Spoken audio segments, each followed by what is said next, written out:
রোজ রোজ বাঁধাকপির ঘন্ট খেতে খেতে যখন বোর হয়ে যাবেন তখন এই রকম একটা রেসিপি বানিয়ে নিতে পারেন। পনির বলেন বা ধোকা বলেন, দুর্দান্ত টেস্ট হয়। আমি যেভাবে বানাচ্ছি এইভাবে যদি বানান দারুণ খেতে হবে আর খুবই সুস্বাদু। রেসিপি বানাবার জন্য আমি এখানে নিয়ে নিচ্ছি বাঁধাকপি একটা 900 গ্রাম ওজন আছে, অর্ধেক বাঁধাকপি আমার লাগবে, তাই ধরে নিতে পারেন 400 450 মতো বাঁধাকপি আমি এখানে নিচ্ছি। আপনাদের যদি বেশি প্রয়োজন হয় তাহলে পুরোটা নিতে পারেন। আমার পরিবারের জন্য অর্ধেকটা বানালে হবে। বাঁধাকপির অর্ধেকটা নিয়ে তারও অর্ধেক করে আমি কেটে নেব। দু টুকরো করে কেটে নিলে খুব তাড়াতাড়ি সেদ্ধ হয়ে যাবে। শক্ত অংশটা কেটে বাদ দিয়ে দিতে হবে। শক্ত অংশটা যদি আমরা এখন কেটে বাদ দিই পরে সুবিধা হবে।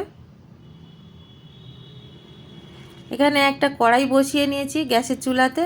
গ্যাসের চুলা অফ আছে। এখন কড়াইয়ের মধ্যে জল দিয়ে দেব হাফ লিটার মতো, আর তার মধ্যে বাঁধাকপি দুটো পিস দিয়ে দেব।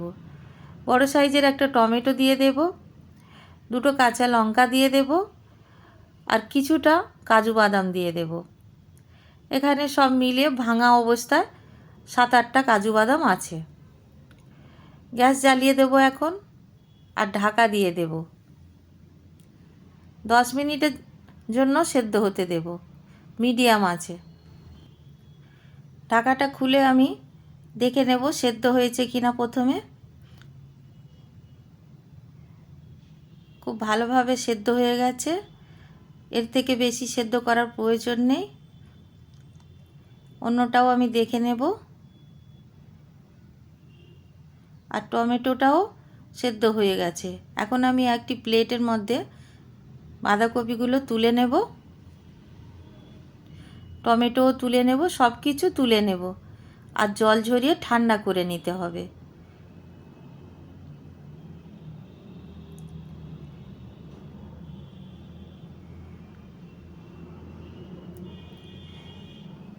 ঠান্ডা করে নেব। ঠান্ডা করে নেবার পরে এখানে আমি টমেটোর খোসাটা ভালো করে ছাড়িয়ে নেব।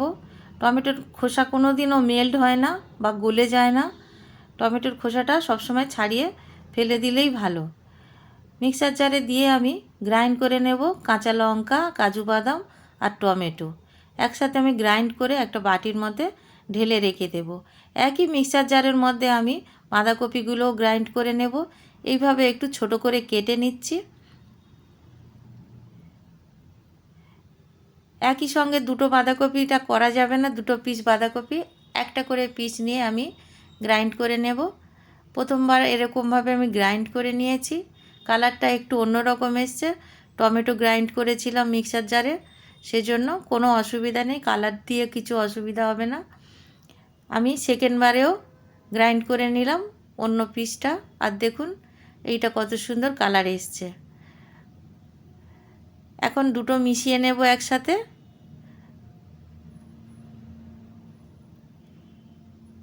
পুরো বাঁধাকপির পেস্টটা আমি নিয়ে নিলাম।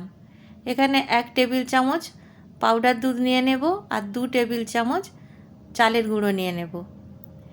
স্বাদ অনুসারে লবণ দিয়ে দেব, 1 চায়ের চামচ চিনি দিয়ে দেব। চিনি আর লবণটা অবশ্য করে এই সময় দিতে হবে, তা নইলে খুব ভালো স্বাদ আসবে না। ভিতরটা যদি ভালো মিষ্টি মিষ্টি না হয় তাহলে খেতে ভালো লাগবে না, সেজন্য একটুখানি মিষ্টি দিতে লাগবে। একান্ত যদি আপনাদের মিষ্টি দিলে অসুবিধা হয় তাহলে স্কিপ করতে পারেন। এখানে একটা প্লেটের মধ্যে আমি নিয়ে নেব রিফাইন তেল, ভালো করে ব্রাশ করে নিয়েছি। আর যে মিশ্রণটা আমি ভালো করে মিশিয়ে নিয়েছি সেই মিশ্রণটা এর মধ্যে দিয়ে দেব। বাঁধাকপির মিশ্রণটা খুব ভালো করে কিন্তু মিশিয়ে নিতে হবে। তারপরে এইভাবে দিয়ে চামচের উল্টো দিক দিয়ে চেপে চেপে সমান করে দিতে হবে। আপনাদের কাছে যদি একটু বড় প্লেট থাকে তাতে করে করে নেবেন। আমার প্লেটটা একটু ছোট আছে তাই পুরোটা ভরে গেছে। এখন আমি এখানে গ্যাস জ্বালিয়ে কড়াই বসিয়ে জল গরম হতে দিয়েছি, ভিতরে একটা স্ট্যান্ড দিয়ে রেখেছি, স্ট্যান্ডের ওপরে আমি এখন প্লেটটা বসিয়ে ঢাকা দিয়ে 10 মিনিটের জন্য ভাপাতে দিয়ে দেব। এভাবে যদি আমরা ভাপিয়ে নিই তাহলে খুব সুন্দরভাবে সেট হয়ে যাবে। আর দেখুন একদম আমি এই ছুরিটা দিয়ে দেখছি একদম লাগছে না, লেগে নেই, তার মানে খুব ভালো মতন সেট হয়ে গেছে। কিন্তু গরম থাকতে থাকতে এখন কিছু করা যাবে না বন্ধুরা, এখন ঠান্ডা হতে দিতে হবে। আর ঠান্ডা হয়ে গেলে পিস পিস করে আমি কেটে নেব। এখন ঠান্ডা হয়ে গেছে আর একদম দেখুন হাতে লাগছে না। আমি চৌকো চৌকো করে কেটে নেব। আপনারা চাইলে বরফি বরফি করেও কেটে নিতে পারেন বা অন্য কিছুভাবে কেটে নিতে পারেন, ছোট বড় করে। যেমনভাবে আমরা সাধারণত ধোকার ডালনার জন্য কেটে থাকি বা পনির কেটে থাকি, সেই রকমভাবে একটা সাইজের কেটে নিতে হবে।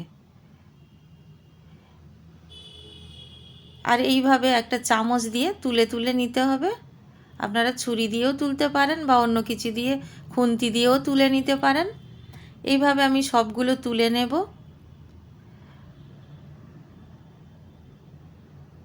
এই অবস্থায় আপনারা কাঁচাও খেতে পারেন, এটা কিন্তু খেতে খুব ভালোই লাগে আর স্বাস্থ্যকর বটে।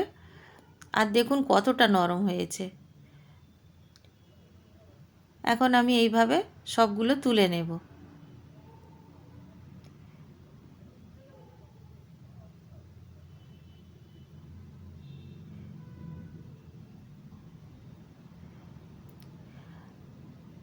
সবগুলো আমি তুলে নেবার পরে আমি গ্যাস জ্বালিয়ে কড়াই বসিয়ে দিয়েছি। তেল একটু দিয়ে দেব। এখানে 1 টেবিল চামচ তেল দিলেই হবে। আমি কড়াইয়ের মধ্যে তেল দিয়ে চারিদিকে স্প্রেড করে দিলাম যাতে সব দিকটা যায়। আর তেলটা গরম হওয়ার সাথে সাথে পনির বলেন বা ধোকা বলেন এখন আমি ভাজতে দিয়ে দিচ্ছি। আপনারা চাইলে না ভেজেও রান্না করতে পারেন। আমি তো কারি করব, যেমনভাবে আমরা পনিরের ডালনা করে থাকি সেইভাবে ভেজে নেব আর নিয়ে কারি বানাবো। সেই জন্য আমি ভেজে নিচ্ছি। আপনারা চাইলে কাঁচা অবস্থাও কারি বানিয়ে নিতে পারেন, যেমনটা আপনাদের পছন্দ। যেমনভাবেই বানাবেন, কারিটা যদি ভালোভাবে বানানো হয় খেতে ভালো লাগবে। এইভাবে উল্টে পাল্টে আমি ব্রাউন করে ভেজে নেব। সুন্দর কালার চলে এসছে। এখন তুলে নেব প্রথম ব্যাচটা।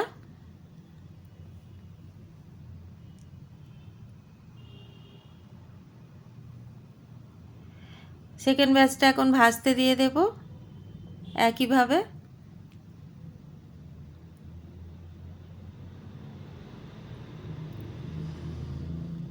ভালো করে একটু দিক বদলে বদলে এদিক থেকে ওদিক একটু দিয়ে দিলে ভালোভাবে সব জায়গায় তেলটা যাবে। আর একটু উল্টে পাল্টে ভেজে নিতে হবে। যতক্ষণ ভাজা হচ্ছে আমি দেখিয়ে দিচ্ছি। দেখুন বন্ধুরা ভিতরটা ভাজার পরে কেমন দেখতে হয়েছে। ভেজে ঠান্ডা হয়েছে হাত দেবার মতো, তারপরে আমি আপনাদের দেখিয়ে দিলাম। এখন বাকিগুলো ভাজা হয়ে গেছে, তুলে নেব।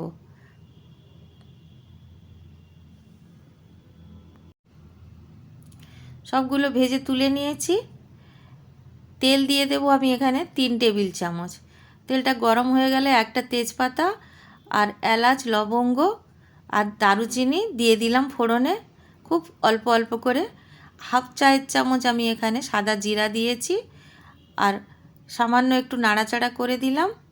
দিয়ে দেব 1 চায়ের চামচ আদা বাটা, হাফ চামচ হলুদ গুঁড়ো, স্বাদ অনুসারে লবণ আর চিনি 1 চায়ের চামচ। লঙ্কা দেব হাফ চামচ, গুঁড়ো লঙ্কা যেটা ঝাল লঙ্কা আমরা খাই। একটু নাড়াচাড়া করে নেব। আর এই রান্নাটা সম্পূর্ণ নিরামিষভাবে আমি রান্না করছি। আপনারা চাইলে পেঁয়াজ টেঁয়াজ দিয়েও রান্না করতে পারেন, কিন্তু আমি নিরামিষভাবে রান্না করছি। 1 চায়ের চামচ কাশ্মীরি লঙ্কার গুঁড়ো দিয়ে দিলাম যাতে কালারটা খুব সুন্দর আসে। দিয়ে দেব পেস্ট করে রেখেছিলাম টমেটো, কাঁচা লঙ্কা আর কাজু বাদাম, সেই পেস্টটা এখন দিয়ে দিলাম। দিয়ে ভালো করে নাড়াচাড়া করে নেব। দিয়ে দেব হাফ কাপ মটর। আমরা যখন পনির রান্না করি তখন মটর দিই, বা বাঁধাকপি রান্না করলেও মটর দিই, ভালো লাগে খেতে। আমি মটর দেওয়ার পরে খুব ভালো করে কষে নেব যাতে মটরটা খুব ভালোভাবে রান্না হয়। ঢাকা দিয়ে দেব।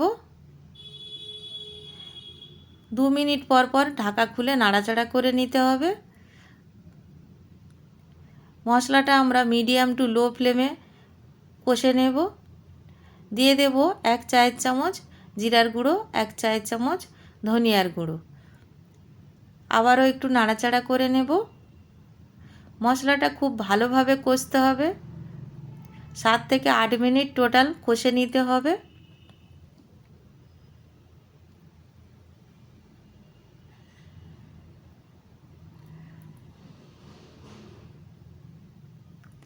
এইভাবে কষে নিতে নিতে আমাদের দিয়ে দিতে হবে সামান্য জল, যাতে মশলাটা পুড়ে না যায়। সামান্য জল দিয়ে আমি মশলাটাকে আবারও কষে নেব। ঢাকা দিয়ে দেব 2 মিনিটের জন্য।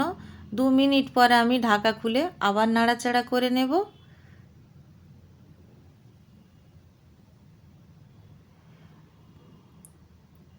দিয়ে দেব এখন জল।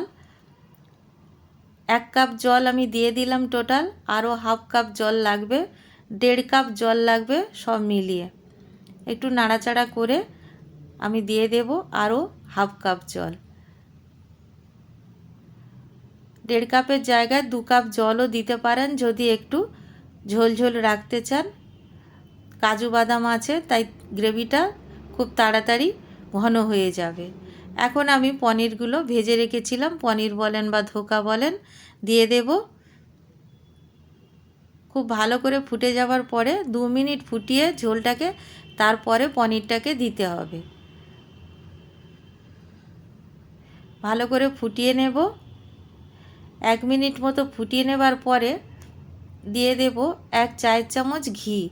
একটু নাড়াচাড়া করে নেব।